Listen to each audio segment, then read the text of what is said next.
All right, let's dive into what is, without a doubt, one of the most incredible survival stories you'll ever hear. We're talking about Sir Ernest Shackleton and his ship, the Endurance. Now, here's the crazy part. It's the story of a mission that was a total, complete failure, but somehow it turned into one of the greatest triumphs of the human spirit ever recorded. So how do you find guys for a trip like this? Well, this is the ad Shackleton supposedly ran in the paper. Just listen to this. Men wanted for hazardous journey, small wages, bitter cold, constant danger, safe return doubtful. I mean, safe return doubtful. Who signs up for that? There's zero sugarcoating here. This was a call for men who were basically willing to stare death right in the face.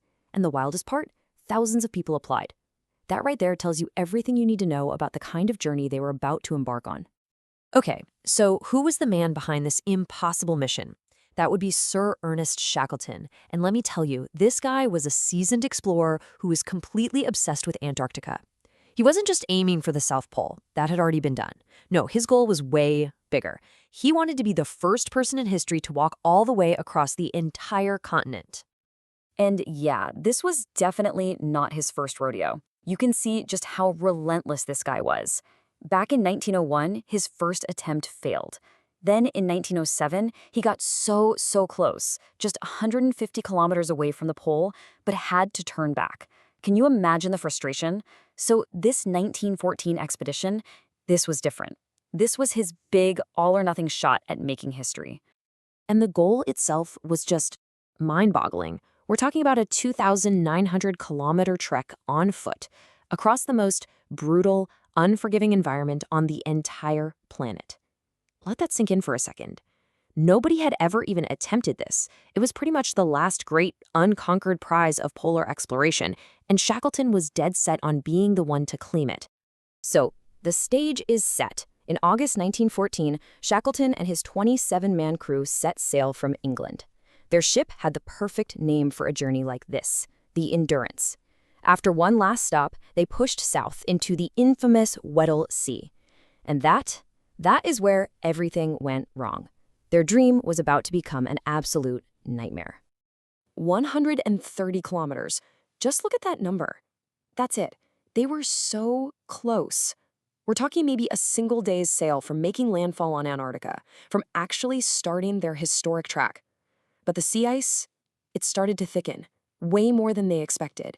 And then it just closed in, grabbing their 300-ton ship and stopping it dead in the water.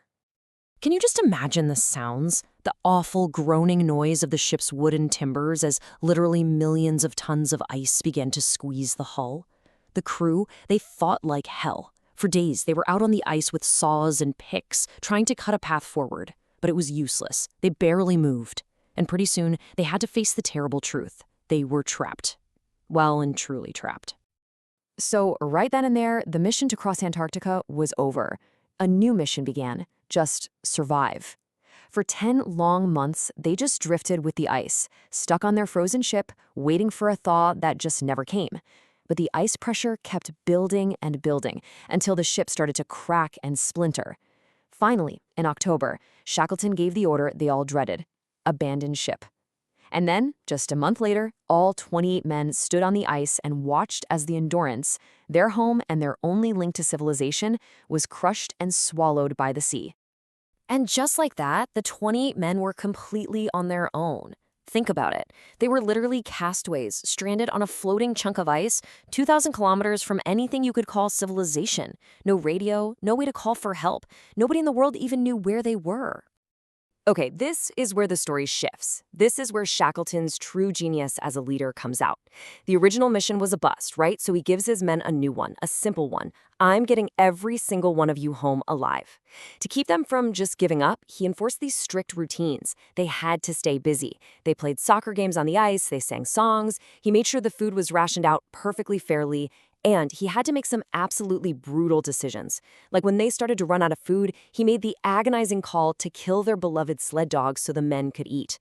It was horrific, but it was necessary. He didn't just keep them alive, he kept them together as a team. It's really a masterclass in leadership. When the original plan goes up in smoke, you focus everything on your people. I mean, really, just stop and think about that for a second. How do you do that? The psychological weight of it is just unimaginable. Every single choice you make could be the one that gets everyone killed, and you've got 27 men whose lives are literally in your hands, looking at you, trusting you to save them. So after months and months drifting on that ice floe, it finally starts to break up underneath them. They had no choice but to get into their 3 tiny lifeboats and head for open water. After a truly terrifying journey through stormy seas, and get this, after almost 500 days without setting foot on solid ground, they finally landed on a place called Elephant Island. You can imagine the relief, right? But their celebration was short-lived. This place was just a barren, windswept rock. They were still completely stranded. Right? So they're safe from the sea, but they're still stuck. Shackleton knew with absolute certainty that no one was ever going to find them there. If they wanted to be rescued, they were going to have to do it themselves. And this led to maybe the most audacious, most insane Hail Mary plan in the history of exploration.